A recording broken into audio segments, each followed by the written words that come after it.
تبارك الذي نزل الفرقان على عبده ليكون للعالمين نذيرا. اللهم صل على محمد وعلى آل محمد كما صليت على إبراهيم وعلى آل إبراهيم إنك حميد مجيد. اللهم بارك على محمد وعلى آل محمد كما باركت على إبراهيم وعلى آل إبراهيم إنك حميد مجيد.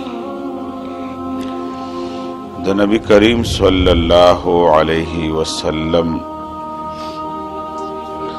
د صحابه کرامو سره چې کوم د مدینه منورې نه راغلي مسلمانان شو، واقع صحابه کرامو بیا بیعت وکړلو او هغه ته بیعت النساء وایي. چې کوم د بیعت لپاره کوم بنیادي خبرې قرآن شریف د زنانو دپاره کړې وي هغه د دوی سره وشو چې د الله تعالی سره به شرک نه کوئ، غلا به نه کوئ، زنا به نه کوئ، د انسان قتل به نه کوئ، په نیکو کارونو کې مخالفت به نه کوئ، او د مسلمان خیرخواهان به جوړېږي. یا ټولې خبرې د دوی سره وشو. دوی د نبی علیه السلام نه بیا تپوس وکړلو د الله رسوله په دې بیعت په موږ ته څه میلاویږي. نبی علیه السلام ورته فرمایل د دې بیعت په پوره کولو به تاسو ته الله پاک جنت درکوي. نو که په دې خبرو عمل وکړو جنت دی، او که په دې خبرو عمل ونه کړلو د الله مشیت دی، د الله خوښه ده، که بخښنه درته کوي او که عذاب درکوي. نو داسې و چې د بیعت لفظ اکثر استعمالیږي. نو نبی علیه السلام بیعت کړی دی، او بیعت په عربی کې وعدې ته وایي، چا نه وعده اخیستل. او په هغه زمانه کې به نبی علیه السلام زباني وعدې هم اخیستې دي، او په وعده کې لاس هم میلاو کړی دی. موږ پښتانه خلک هم وایو یاره لاس واچوه، دا قول واچوه، او زما چې دا قول ویله که د بیعت سره خلک وسم خلک لاس میلاوي د قول په بنیاد باندې. دا د پیر بابا قول دی، دا د کاکا سره اگر چې د الفاظ شرکي الفاظ دا نه دي ویل پکار د پیر بابا او د کاکا سره، دا ستا خپل قول دی او خپل لاس دی، پردي لاس خپل لاس ته پردی لاس مه وایه. نو بیعت نبی علیه السلام کړی دی صحابه کرامو سره. جریر ابن عبدالله رضی الله عنه فرمایي زه کله مسلمان شوم زمان نبی علیه السلام په دریو خبرو بیعت اخیستی دی: اقامت الصلاة و ایتاء الزکاة و النصح لكل مسلم. د مونځ پابندي به کوم، کلمه خو مې وویله مسلمان شوم، او نبی علیه السلام ما نه بیعت واغستو، لوز واغستلو چې عبدالله ته به مونځ پابندي به کوې، پنځه وخته مونځ به کوې، او دویمه دا چې زکات به ورکوې، دریم دا د هر مسلمان خیرخوا به جوړېږي، د مسلمان خیرخواهي به ستا په زندګۍ کې. جریر ابن عبدالله رضی الله عنه فرمایي چې په دې خبرو ما ته دومره بیا زیات احساس بو چې دا به د مسلمان په خیرخواهۍ کې جریر ابن عبدالله به ډېر مخکې و. او د جریر ابن عبدالله رضی الله عنه متعلق راځي چې د مونځ پابندي خو به هم کوله، زکات به هم ورکولو، خو د مسلمانانو د خیرخواهۍ پر خبره به ډېر عمل کولو. یو ځل یې داسې وکړل چې اوښې واغستلو، غالبا چې اس دی که اوښ دی دی واغستلو، او چې چا خرڅولو وي څومره قیمت لري وي 300 روپۍ. چې واغستلو هغه له پیسې ورکولو، چې د اس یې وکتلو، د څاروي یې وکتلو چې دا خو هغه ته دا خو ډېر ښه د دې قیمت نه دی، دا خو د دې نه زیات قیمت تو نو یو سلې بسې نورې سیوا ورکړلې. بیا چې یې وکتل چې دا خو د دې 400 هم نه دی، نو سلې ولا نور ورکړلې. تر دې حده پورې چې دا جریر بن عبدالله رضی الله عنه هغه فرض له چې دی 800 ورکړلې، او هغه چې چا په ده باندې دا اس خرڅولو هغه هم ډېر زیات حیران و چې ما 300 ویلو د ما ته 800 ته ورسېدلو. جریر بن عبدالله ورته فرمایل ویل دا کار در سره ځکه کوم زه ستاره دې څاروي یا ستاره دې اس قیمت چې دی دقه 800 دی، او کزیم خرڅوم نو مال 200 ګټي. زه به تا ته ما د نبی علیه الصلاة والسلام سره بیعت کړی دی چې زه به د مسلمان خیرخوا جوړېږم، مسلمان ته به نقصان نه ورکوم. نو ستا دا خو ستا نقصان دی چې راته اوس وشی د زرو شیطانه په 300 والمه. نو هغه له 800 روپۍ ورکړلې او هغه ته ویل ماله اوس هم 200 روپۍ ګټي، ماله 1000 روپۍ کوي. د دې وجې نه علما کرام د دې خبر نه یو اهمه مسله په تجارت کې معلوموي، او هغه دا ده چې یو مسلمان له څومره ګټه پکار ده او یا په مسلمان باندې څومره په کم انداز باندې شی خرڅول پکار دي، یا د مسلمان نه په کم طریقه باندې شیز اغستل پکار دي. نو د بیع او شراء کې په اغستلو خرڅولو کې چې څوک یو شیز خرڅوي در باندې او هغه د هغې قیمت کم وي او هغه ته پکې نقصان وي، نو هغه ته ووایي چې هلکه ستا د شیز قیمت سیوا دی دا دومره واله. یاره دا خو به ډېر زبرګان ښکلي خلک و صحابه کرام ډېر لوی خلک. د دې زمانه کې بلا څوک داسې پیدا کېږي به چې هغه ته ویله که ته به 15 روپۍ وایي دا خو د 10 روپو دی، دلته خو څوک نشته. سړی وایي چې 2 روپۍ مې د نور هم کمې کړلی چې هلکه په 3 روپۍ دی. نو د خیرخواهۍ مطلب دا دی چې ته به هغه سره هغه شیز د هغه نه داسې بنالې چې هغه کوی ته ور واچوې. دویمه دا چې ته شیز خرڅې نو ته به ګټه څومره ږدې، لکه ګټه به ستا څومره وي. نور خبره پرېږدوه، خو د دې بیعت ته خیرخواهۍ حوالې سره ته به دومره ګټه به کوې چې هغه ته پکې نقصان نه وي او دا ډېره زیاته ګټه نه وي چې یو شیز تا به 15 روپۍ راوړی دی او ته په 10 روپۍ به خرڅې، نو دا ګټه به ستا د ظلم ګټئ، لکه ته نیم په نیمه ګټه کوې. عامه ګټه دار د تجارت اصول دا دي چې هلکه به 15 دې راوړی دی نو په 6 یې خرڅ کړه، روپۍ ګټه وکړه، هلکه په 2 روپۍ خرڅ کړه. خو دا ستا 8 روپۍ او 9 او 10 روپۍ به صحیح، دا به ظلم وي او دا به د خیرخواهۍ خلاف وي.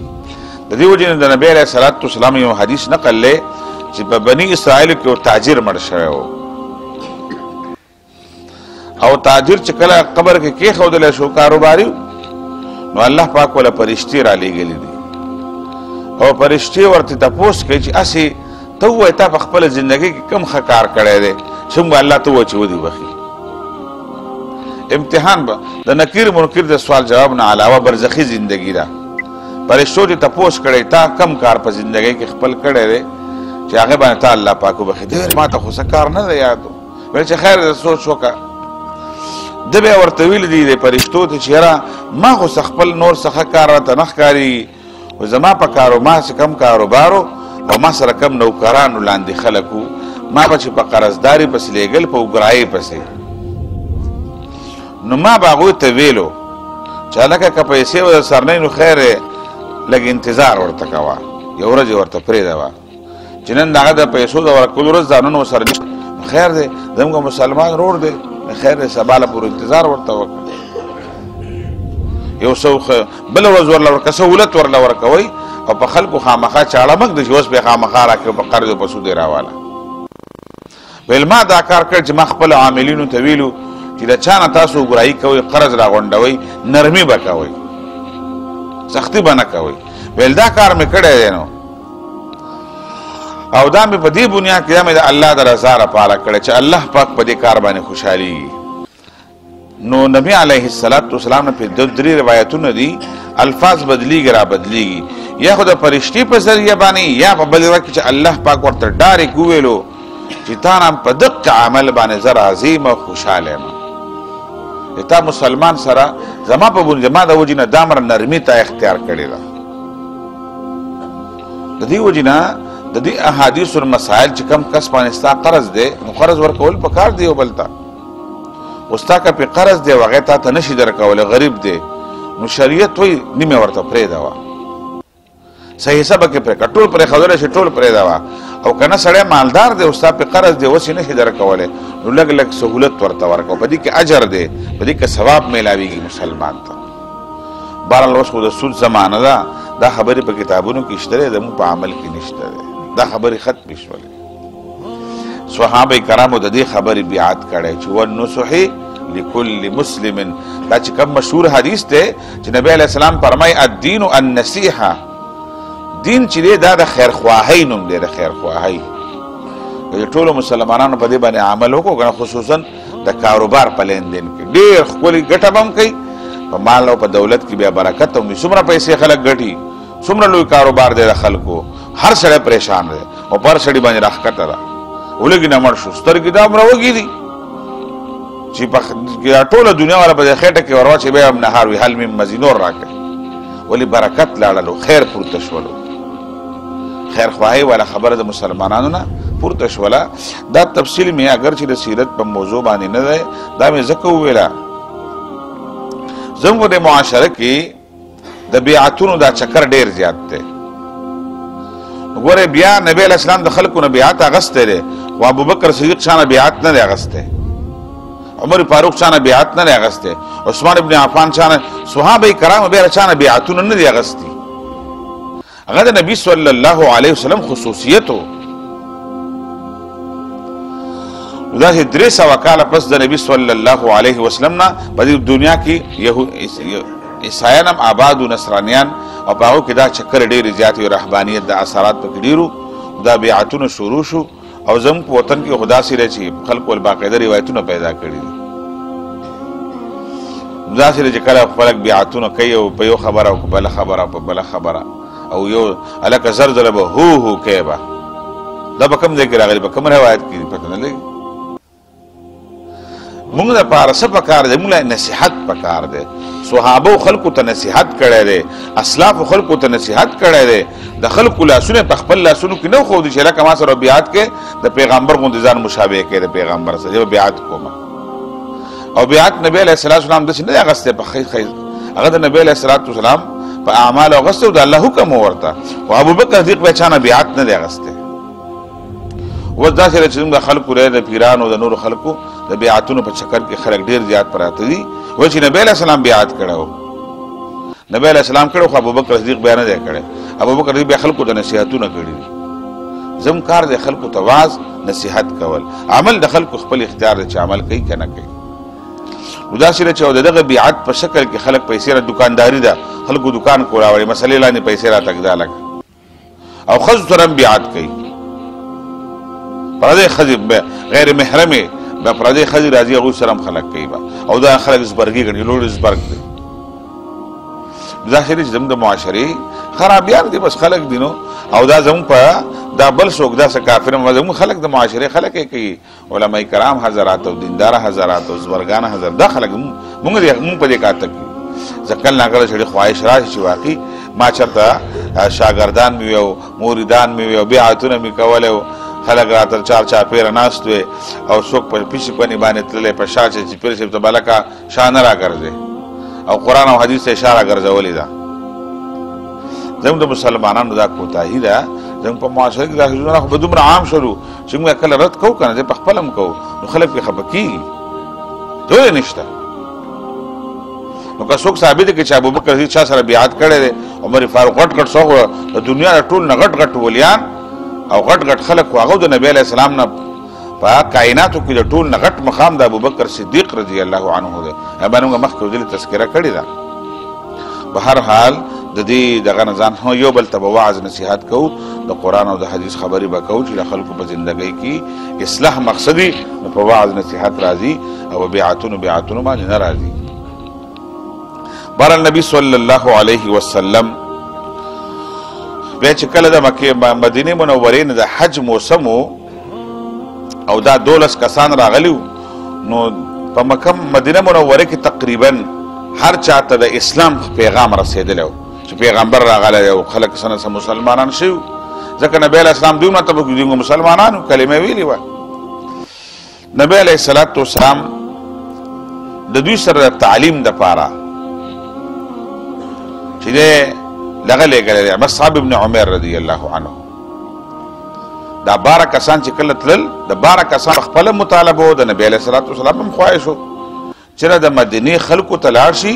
باقاعده هلته د قرآن تعلیم ورکړی شي، کلمه خلکو ته وښودلی شي، د مونځ طریقې وښودلی شي، باقاعده یو معلم هلته ولېږلی شي.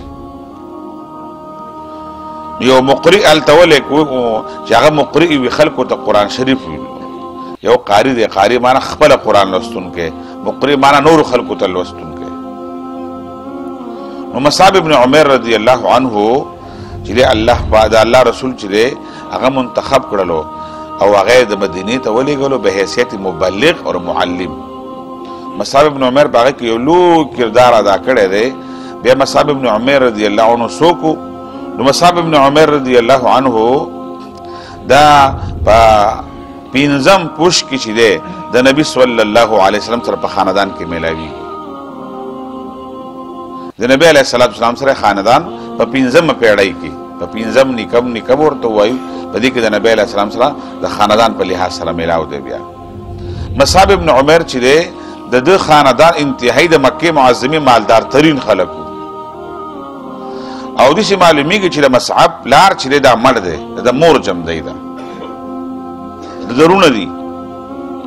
او ډیر زیات ټاټ باټ ژوند دی وای مصعب چې په کله په اسبانه تللو کنه دنه بشاته مخ ته غلامان روانو څنګه چې د بادشاہ نه مخ ته شاته غلامان رواني دغه شان د مصعب یو خپل اسبو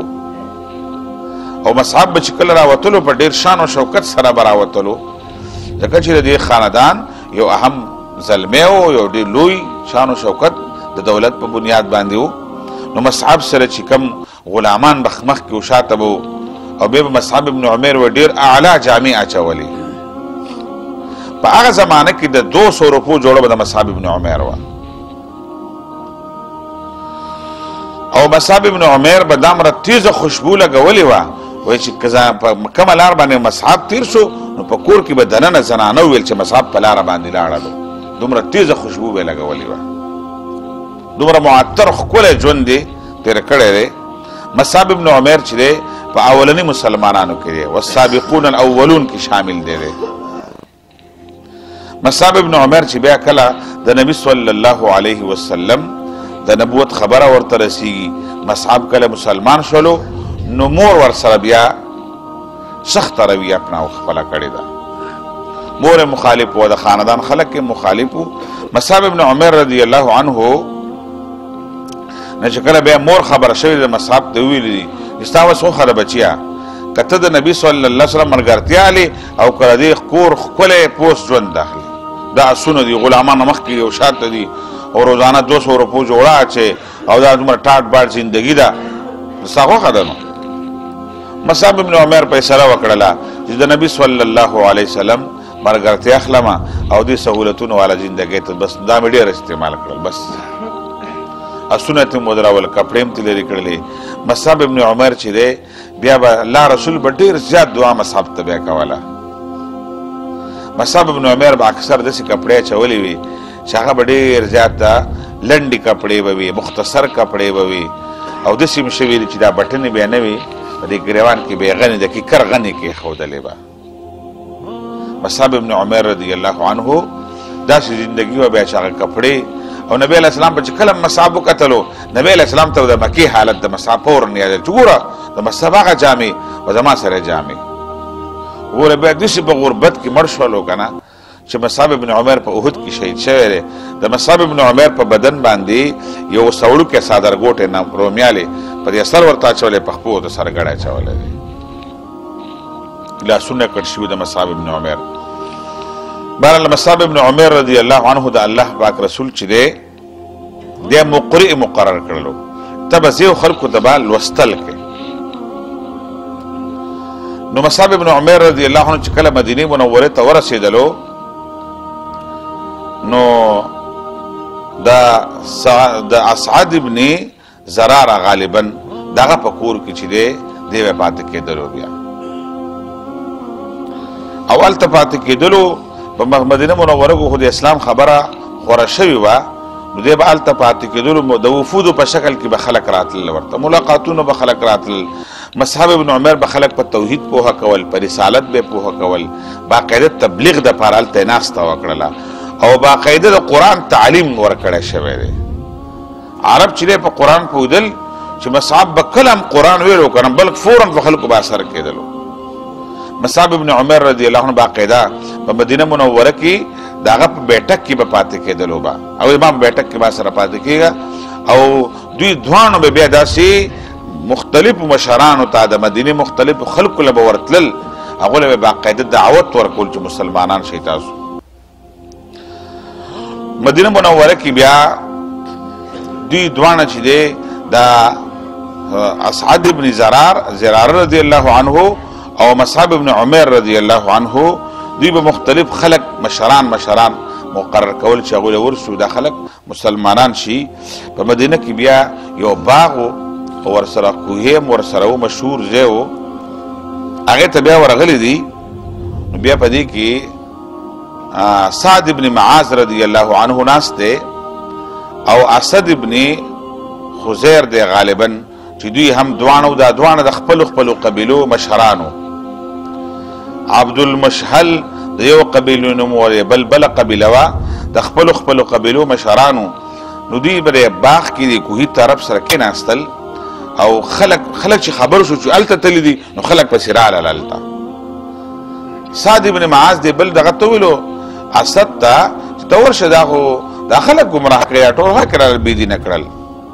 او دا منع که وباسه د ځینه وځئ دا چې کله دا د دې قبیلې سردار سعد ابن معاذ راولېږلو نو سعید ورته وویلو ویل دا ګوره چې مصعب ته ویل هغه خو نه پېژندل ویل دا خپلې قبیلې مشر دی او مصعبه که ته ورپاسې لږ استقبال وکړي نو لږ متاثره به شي مصعب ابن عمر ورپاسېدلو د هغه استقبال یې کولو او هغه ورته په کنځلو شولو او نیزه یې ورپسې ایستلې وه مصعب ابن عمر دا ټولې کنځلې ډېر په بردبارۍ سره واورېدلې سره د عمل یې ښکاره نه کړلو مصعب ابن عمر ورته ویل ستا خبرې ختمې شولې لا ویلالې هسې که ما سره لږ کښېني او زه کومه خبره کومه او ښه په سړه سینه یې واورې نو څه بدیت خو پکې نشته که نه ما سره کښېنه زه څه خبره کوم ته ما ته بدي ردي کنځلې کې ما څه خبره کړې ده کومه غلطه خبره کوم ده څه ما نه خو اول واوره که نه هغه ویل دا خو ډېر د انصاف خبره تا وکړله بلکې ستا خبره اورېدل پکار دي مصعب ابن عمر رضی الله عنه هغه ته توحید او د رسالت او بیا ورته فورا قرآن شریف اورول شروع کړل د مدینې خلک هم عرب وو په عربۍ پوهېدل زه چې قرآن واورېدلو که نه ډېر لوی اثر پرې وشو وی نه واقع دا خو ډېر مؤثر کلام دی او دې صحابه کرام فرمایي چې بلکل موږ د ده په چهره کې د اسلام اثرات وکتل چې بلکل ایمان راوړونکی دی مصعب ابن عمر ته وایي مسلمانېږم کلمه شهادت ویم هغه ورته وایي دی خو خپل طریقې کار دی که نه هغه طریقې کار هم څه وکړمه ویل اکشه اول غسل وکړه غسل یې پې کړو پاکې کپړې واچوه پاکې کپړې پې واچولې غسل یې وکړلو او بیا راغی ورته یې ویل کلمې شهادت ووایه او د کلمې شهادت نه پس ورته 2 رکعته نفل لمونځ وکړه د مونځ طریقه یې ورته وښودله دا دې دپاره چې دې د اسلام د اندرون پاکي غواړي د ظاهرا هم پاک شي او دویمه دا چې د کلمه شهادت یې وویله بیا ورته لږ مونځ وکړه چې د الله تعالی سره تعلق لږ مضبوط شي سعد ابن معاذ ته واپس ورغی هغه ورته خو بدل شوی او دومره وخت تیر کړلو ده ورسره یو چل وکړ داسې نه چې مسلمان شوی یم ځکه ده ته خپل رد عمل ښکاره وی د ده رد عمل به هم دا چې دا مصعب ته کنځلې کوي هغه ته یې ویل چې لږ ده سره ایثار شوم او باس مباحثه هم کوله خو دا چې کوم اسد ابن زرار او دا د ترور زوی و د سعد ابن معاذ د ترور زوی و هغه ویل زه خبر شویم په ده پسې خلک راځي او دا مصعب د وجې نه د ترور زوی د خلک مړ کوي څنګه یې مړ کوي نو یې ورشه که نه خوا ته ورته ودرېږه دغه خبره هم پکې ما واورېدله په عربو کې دا خبرې ډېرې وې چې د خپل قبیلو د خلکو به ډېر خیال د خپلولۍ به ډېر خیال ساتلو او سعد ابن معاذ هم ده ته وایي ځکه زه نه ورځمه ویل زما راترور واضح ورسره دی او ویل هسې نه چې رشته هم خرابه نه شي عربو به د رشتو ډېر خیال ساتلو سعد ابن معاذ ورته وایي ښه زما راترور جو پسې دا خبرې کوي او مړ کوي ورغی نو هغه ترور زوی هغه ته وویلو اسد ابن زرار مصعب ته وویلو ویل دا د غټې قبیلې مشر دی ورغی مصعب هغه ته پاسلو چې مصعب هغه ته وویلو هغه دغه په هغه باندې مصعب باندې ډېره تش کړلو که بد ارد دی ډېر هغه دغه ورته وویلو هغه ورته هم دقه خبره وکړې ما خوا ته لږ کښېنه لږ واوره ما که نه زه څه وایم چې واورېدو سعد ابن معاذ چهره بدله شوله او سعد ابن معاذ ورته ویل زه مسلمانېږم. نو دغه ورته وروسته ویل اسد ورته وروسته ویل زه مسلمان شوی یم. په سعد ابن معاذ باندې بیا غسل وکړل او کپړې پې بدلې کړلې کلمه شهادت پې وویله مونځ یې پې 2 رکعاته وکړو. 2 رکعاته دا نفل واجب نه دي. بهرحال دې لپاره چې د دې تعلق د الله تعالی سره جوړ شي او دا بیا د قبیلو مشرانو نو بیا په مدینه منوره کې یو انقلاب او بیا خاندانونه مسلمانېدل. د مدینې ماحول فوراً مصعب ابن عمر په ډېر حکمت او ډېر مدبرانه انداز باندې غلطه واز نصیحت وکړلو ډېر بردبارۍ باندې. او د مصعب ابن عمر د دعوت بنیاد چې و هغه قرآن و. خلکو ته به قرآن ویلو. اوس خو داسې ده چې زموږ مسلمانانو له قرآن څوک نه اوري والله که پاڼې به پاڼې وي څو اول خو څوک کښېني نه قرآن شریف ته. ځکه ټولو خلکو تادي کور ته رواني ځکه ټمبم جوړی کور کې د کله ناکله یم که نه چې هلکه ته کور ته سره به منډه منډه روانې ټمبم جوړی که نو ټمبم خو قدري خان جوړ کړی دی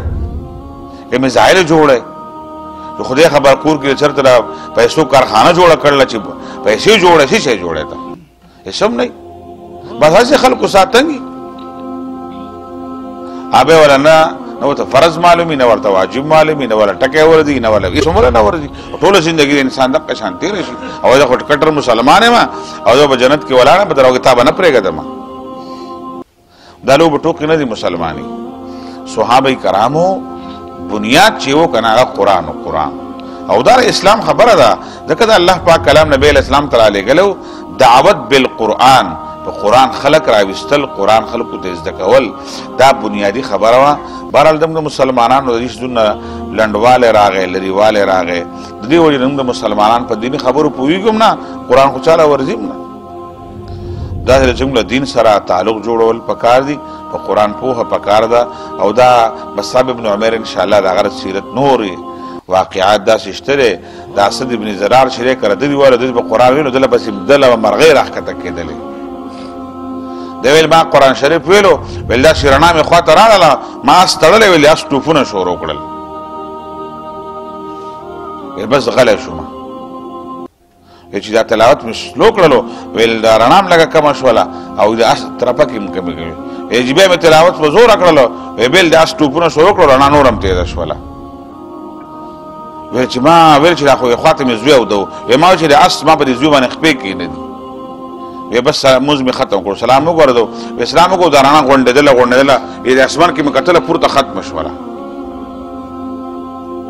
نبی علیه الصلاة والسلام ته مې ویل دا خبره وکړله چې بېګا راسره داسې چل شوی دی. ډېر ښکلی قرآن به هغه ویلو. پیغمبر علیه السلام ته دا سکینه وه او دا فرشتې راغلی وې ستا خواله او دا اس به یې ترپکې والی دا د فرشتو د وجې نه د ترپکې والی. یعنې داسې وه صحابه کرامو تلاوت له به فرشتې راتللې رڼاګانې به د هغوی خواته وي. داسې ښکلي خلک وو. بهرحال دغه ښکلو خلکو مسلمانانو ته موږ ټولو ته دین را رسولی دی. الله پاک زموږ په زندګۍ کې دین سره او د اسلام سره تعلق مضبوط کړي. سبحان ربک رب العزة عما یصفون وسلام علی المرسلین والحمد لله رب العالمین.